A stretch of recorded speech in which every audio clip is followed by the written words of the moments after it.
What's good? What's good, everybody? Welcome back to another episode of The Urban Platform Speaks. Make sure to like and subscribe to the channel as you tune in and you check out the content. And with that being said, man, I got another Isiah Thomas statement to talk about and to go in on. Isiah Thomas was on the crossover podcast, right, with Tim Hardaway. I think Lindsey Hunter, was on there also. And the topic of, again, Michael Jordan came up, and Isiah was trying to say, or wanted to say, that there was a conspiracy for the NBA to push push Michael Jordan over top of Isiah Thomas and everybody else in the league to be the face of the league. Isiah Thomas didn't think that was fair because, like early on in my career, they was beating Mike, right? And so in his mind, he think that, since we beaten Mike and we dominating Mike, we should be, I should be the face of the league, right? And so what I want to do is I want to play the comments by Isiah Thomas and react to it. But before I play the comments, I do think that there was a effort by the NBA, Nike, and big businesses and the big sponsors to push Mike, right, to make Mike the face of the league. But I also know that Mike worked very hard. Like once they put Mike in that position, Mike just worked hard. Not to say that Isiah Thomas wouldn't work hard, but Mike, it wasn't like you took somebody who was not qualified or should not have even been in the conversation and made him the face of the league. Mike had a lot of fans and a lot of people like Mike because of how exciting Mike was to watch. But Isiah Thomas didn't agree. He felt like if we beat Mike, I should be the face of the league or at least be in that conversation. So let me and then I want to make another point about why sometimes I think they choose certain players to be the first face of the league over others, right? And so let me play what Isiah Thomas had to say though about this situation. I cut his head off. Didn't you see that? Right. But we don't get to. I'm older now, but when I was playing, and you get the mic, you can't really be that brass with it, right? Yeah. Right. Yeah. But I'm sure in Jalen Brunson's mind, he's like, they talking about the face of the league, dude. Didn't you just see me walk the face of the league? Yeah. That y'all. Well, my thing is, Zeke, why are they trying to force it on Wemby? Where Jalen Brunson, as a 6'2" guard, just delivered the first championship in New York since 1973. Why can't he be the face of the league? Why are they trying to push it on Wemby? And I know Wemby is cold, and he's proven a lot of things, but Jalen Brunson just got it done as a smaller guard, 38. So, see, that was the question we was asking in Detroit when we beat Bird, Magic, and Jordan, but they made Jordan the face of the league. And here in Detroit, they were saying, why can't all guys be the face of the league? Why is this one elevated when you see him 3-4 years in a row beating your face of the league? Right. Well, to me, and so when you ask that question, right, it's a much deeper question in terms of who they want to be the face of the league, not who's the best, right? Yeah. So who do they want to be the face of the league? So they say. All right, so let me just say this, right? When it comes to who they want to be the face of the league, and Isiah Thomas seemed to think that it's always like it's never the little guys, right? And I do have a theory on it. I think that like with little guys, when you talk about guys who are like 6 feet, 6'1", 6'2", those guys are more relatable, right? Those guys, because you see guys, men that tall, 6'1", 6'2", they all over the place. You see them all day, every day. Now, when you think of 7-footers, somebody who's 7 feet tall, you don't really see a lot of 7-footers walking the streets. It's very rare that unless you're watching basketball or something. If you're walking up and down the street or you go to the mall or something, you're not going to see a guy who's 7 feet tall. So that's a high.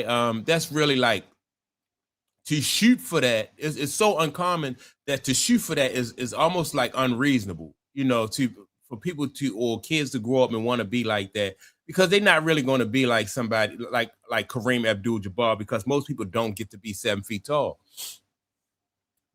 The small guy, that goal is too obtainable because you see 6 feet, you know, somebody like I said, 6'1", 6'2", you see them all over the place. That's more common, right? So that's too obtainable.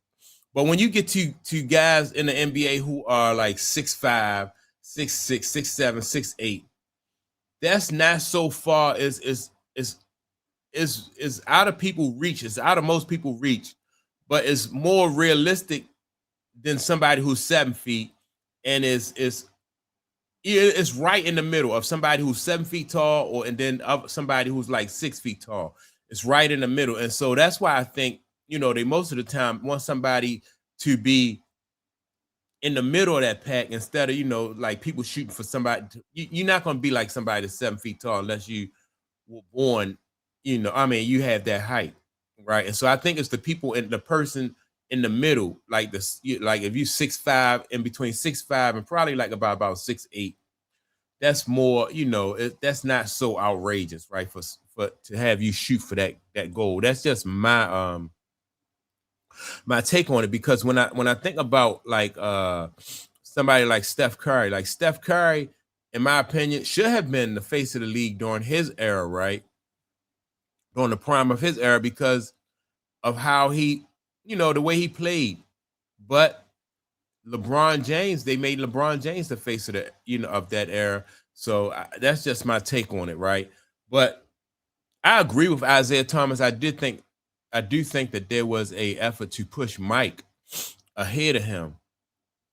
But the thing about pushing Mike ahead of Isiah Thomas too is that Isiah Thomas is just, he's still holding on to that. And so what happened was, and I think what else made Isiah Thomas bitter is that it was like a good versus evil. Remember the Detroit Pistons were like the bad boy Pistons. Now you have Michael Jordan coming along, and Michael Jordan was like almost, you know, he was like the All-American guy. And for him to get past, it was just for him to get past Isiah Thomas was like big media, you know, because Isiah Thomas was the bad guy. So for him to go to topple the bad guy, it was just the perfect sell. It's only thing is, in that scenario, Isiah Thomas was the villain, and the villain don't really make out well. You know, I have another example. Like if people are old enough to remember Muhammad Ali and Joe Frazier, right?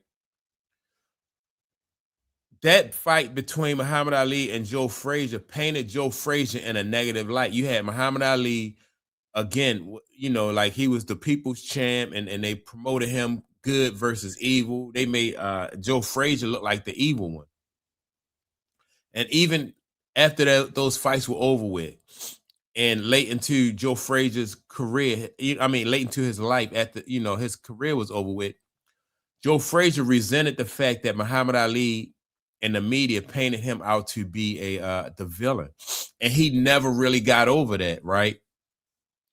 And I think that Isiah Thomas is in the same position as Joe Frazier was. You know, like they used Joe Frazier to prop Muhammad Ali up, and it almost really destroyed Joe Frazier's legacy. You know, like if you really know boxing and you appreciate boxing, then you appreciate Joe Frazier, right? Even though Muhammad Ali, you know, they had some epic fights and they brought the best out of each other. But Joe Frazier, like I said, resented that. Ali went on to, you know, to benefit from that. But people really, you know, and that's the same thing with Isiah and Mike. You know, Isiah got painted as the villain. Excuse me. Isiah gets painted as the villain and will go down in history as the villain where, you know, Mike is concerned. And, you know, it's just something that he, and I think this every time Isiah, he's just trying to fight that image. Excuse me. excuse me, because Isiah Thomas resent the fact that, you know, that bad boy image is just something that he'll never be able to run away from.